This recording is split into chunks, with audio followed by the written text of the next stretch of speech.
I don't think I'll ever forget the first time she said it. Not because of the words themselves, but because of how quietly they landed, like something slipped out that was never supposed to be spoken. But that was later. Back then, it started the way most things do, small, ordinary. It was a Saturday morning, the kind that feels half asleep even at 10 o'clock. I was sitting in the corner of the cafe near campus, the same spot I'd claimed every weekend since moving here. The staff knew my order by now, black coffee, nothing fancy. I told myself it was habit, but really it was just a way of keeping life simple. That's when she walked in. My friend's mom. She didn't notice me at first. She stood in line, sunglasses still on though the sun barely touched the window. She scanned the chalkboard menu like she hadn't already memorized it. I knew she came here. My friend had mentioned it once, casually, but I'd never run into her alone. When she finally glanced my way, it wasn't a double take, just a pause long enough for her mouth to shape a small, polite smile. I nodded back, maybe a little too quickly. She ordered a latte. Not surprising. What surprised me was when she carried it over, not to one of the empty tables, but to mine. Mind if I sit? She asked. I shook my head. Of course. Go ahead. Her bag slid off her shoulder as she sat, and she let out a small laugh, half breath, half sound. These tables are closer than I remembered. I smiled, not sure what to do with my hands. I folded the napkin in front of me into smaller and smaller squares until it was useless. She glanced at it, then at me. You always hear this early? Most weekends, I said. Helps me wake up. That explains the black coffee. She tilted her head, amused. Your friend warned me you were a creature of habit. Something about hearing her talk about me, through him, but still, made the air feel heavier. We fell into a rhythm that wasn't really a conversation, more like pieces of one. She asked about classes, I asked about her work. She tapped her spoon against the rim of her cup, absent-mindedly, like she was waiting for something else. There was a pause, too long, maybe. She looked at me, her eyes soft but unflinching, and said, almost under her breath, "This stays between us." I didn't know what she meant. Maybe just the fact that she was here, sitting with me instead of rushing off. Maybe something more. But it felt like she'd handed me something fragile. I nodded, though I wasn't sure what I was agreeing to. We didn't talk about it. Instead, she changed the subject, asking about a book on my table. I flipped it over so she could see the cover. She traced her finger along the edge of the title, but didn't open it. The rest of the morning blurred. Her laugh at something I said that wasn't even funny. The way she remembered how I took my coffee without asking. The sound of her phone buzzing in her bag, but left unanswered. By the time she stood to leave, the napkin I'd been folding was just a pile of torn paper. See you around, she said, almost casually. But the way her hand lingered on the back of the chair before letting go told me something else. That night, as I sat in my apartment staring at my phone, I noticed an unsent draft of a text. Her name typed, nothing after it. I deleted it. Then my phone buzzed. One new message. From her. And it started with the same words. This stays between us. I didn't expect her message to turn into a second meeting. But it did. Not right away. She waited a few days, enough to make me wonder if I'd imagined it. Then she asked if I could help her carry some boxes from her garage to the attic. Just a quick favor, she typed. This stays between us. I said yes before I thought about how it might look. Her house was familiar. I'd been there countless times with her son, but stepping inside alone felt different. Quieter. The family photos on the wall seemed to watch me, a reminder of where I stood and where I shouldn't step. She was waiting in the kitchen, sleeves rolled up, hair tied back. She pointed at the boxes with a half-smile. I underestimated how heavy these are. I guess that's what 20-year-old backs are for. I lifted the first one, pretending it wasn't heavy. She followed me upstairs, close enough that I caught her perfume, faint and steady. When I set the box down, she leaned against the doorway, arms crossed, watching like she was trying to read something in me. We ended up in the living room afterward, 2 mugs of tea between us. The house creaked with afternoon heat. She sat on the couch, tucking her legs beneath her, and for a while neither of us said anything. Then she surprised me. You know, when I was your age, I thought I'd have everything figured out by now. Marriage, family, the whole picture. And I did for a while. But pictures fade. Her voice was even, but there was something under it, something I wasn't sure I was allowed to notice. I wanted to ask more, but instead I nodded, staring at the steam curling out of my mug. You're quiet, she said after a moment. I guess I don't know what to say.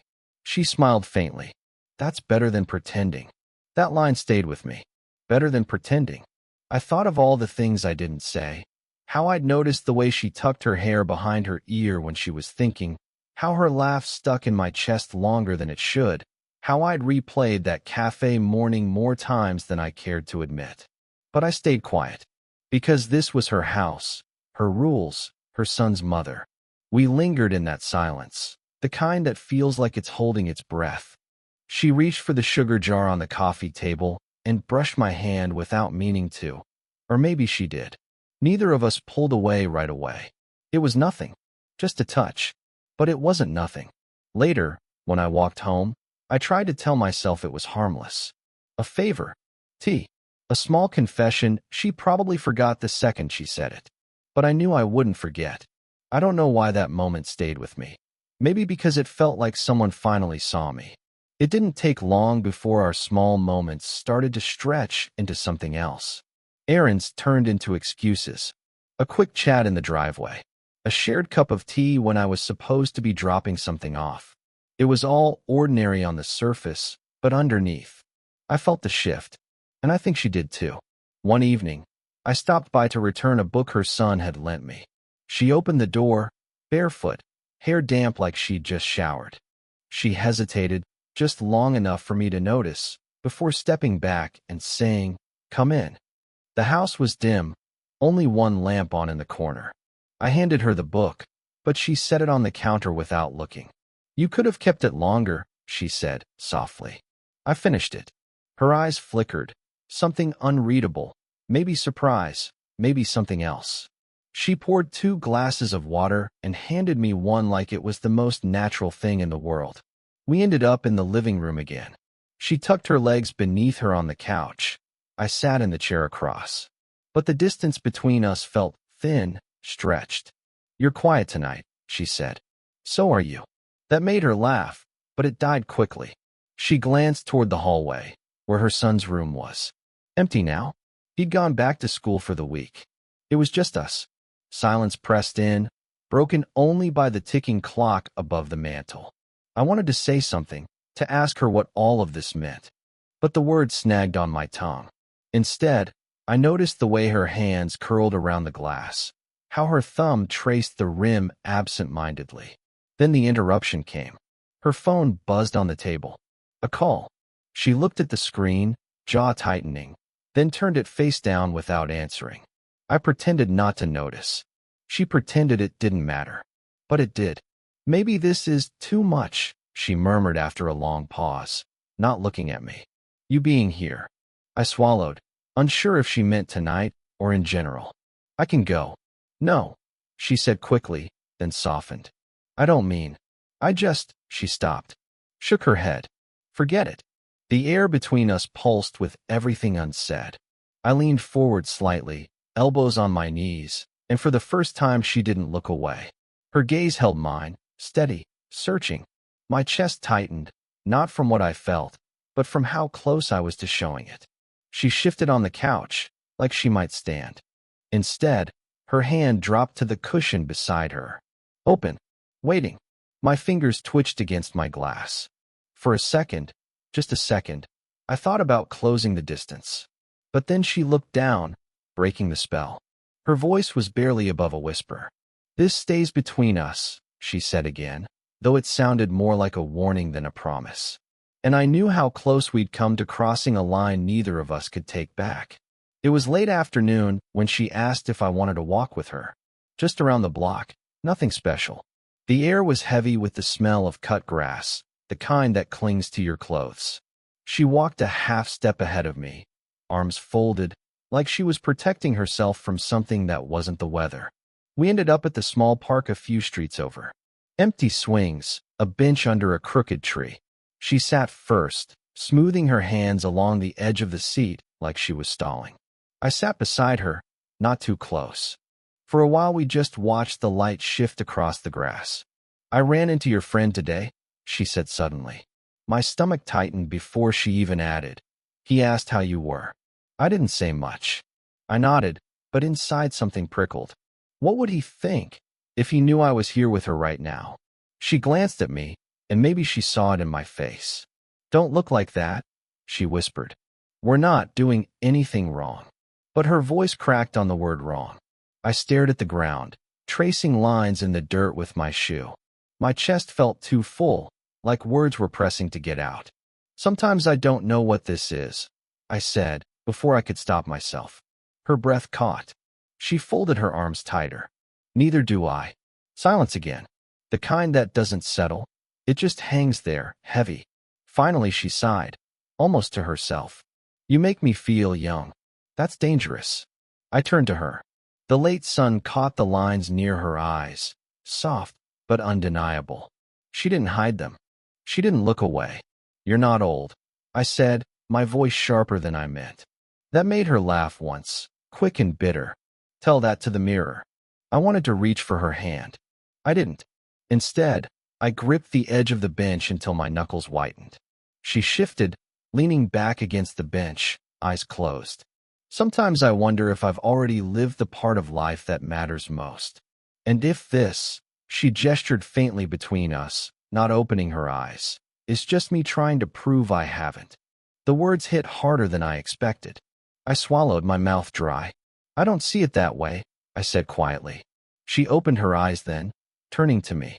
Her gaze lingered, searching, as if weighing something. For a second the world seemed to still, the fading light, the sound of leaves rustling, her breath close enough to feel.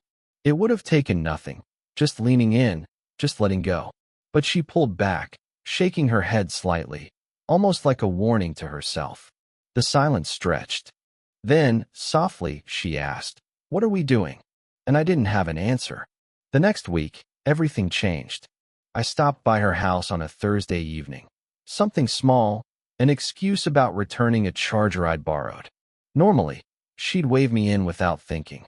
This time, she opened the door only halfway. Her hair was tied back, her expression unreadable.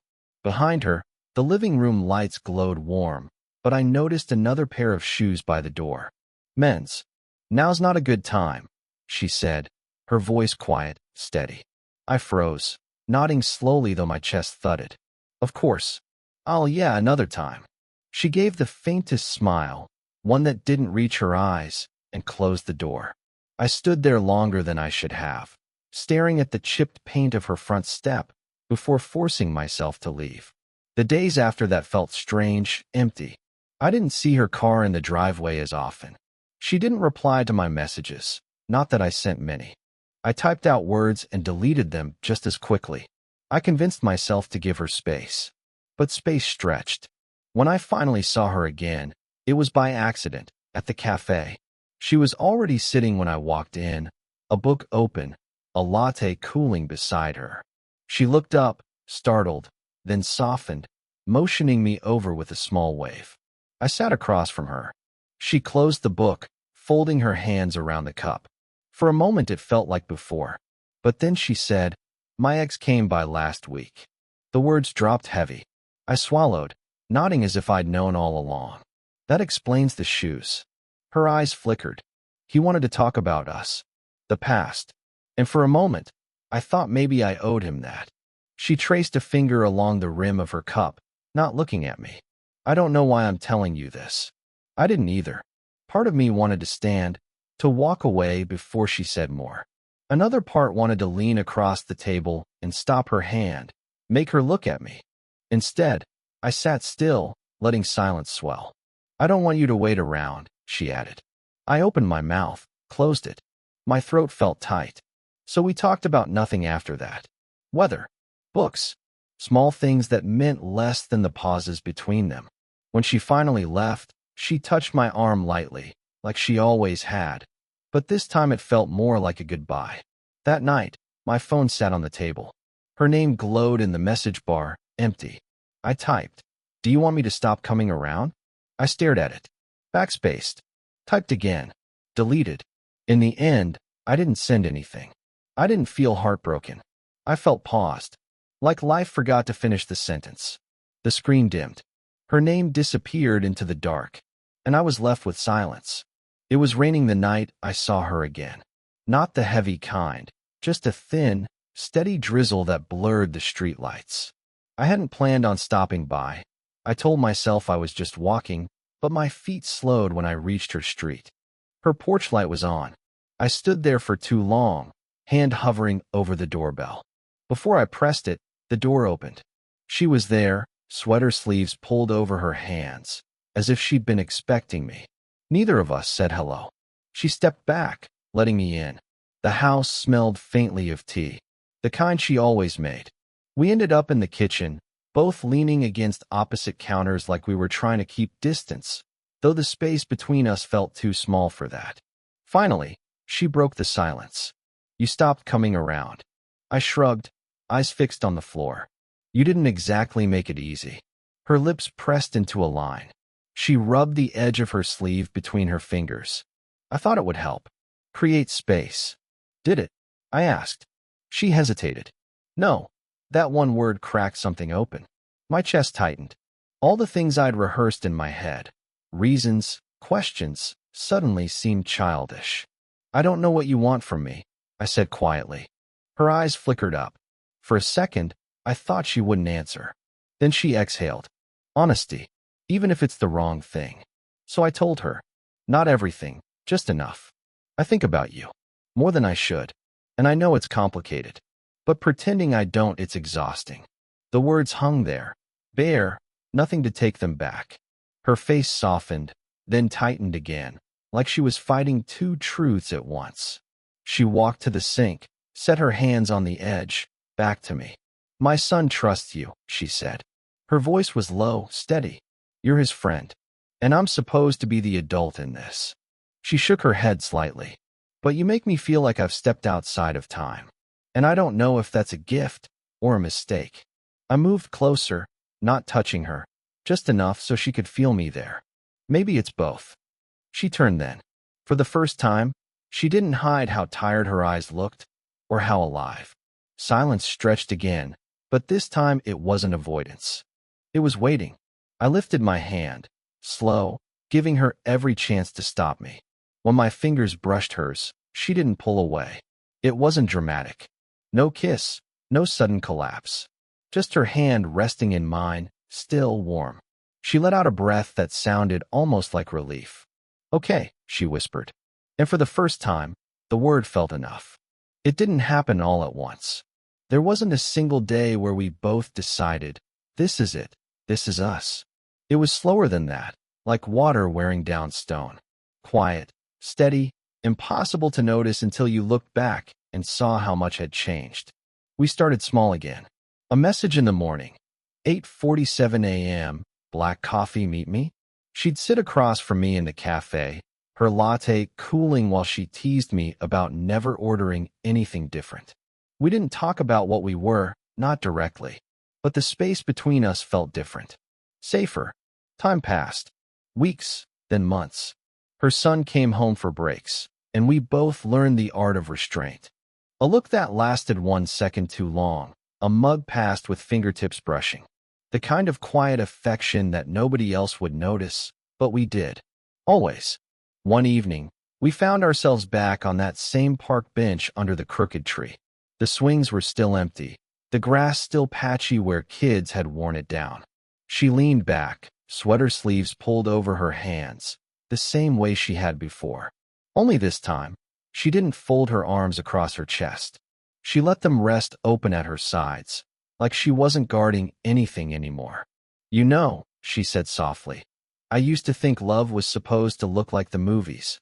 Big gestures, fireworks, speeches in the rain." I smiled. "We had the rain." She laughed quietly. "True." She looked at me then, not away, not down. "This feels better. Like breathing." And she was right. It wasn't dramatic. It was steady, like waking up and realizing the air is clear after weeks of fog. Later, in her kitchen, we sat with mugs of tea, steam curling in the soft light. She reached over and touched my hand, not tentative this time, not cautious. Just hers over mine, simple as that.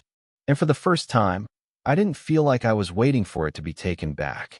Life isn't perfect. She still has days when her past knocks on the door. I still wrestle with what her son would think if he knew.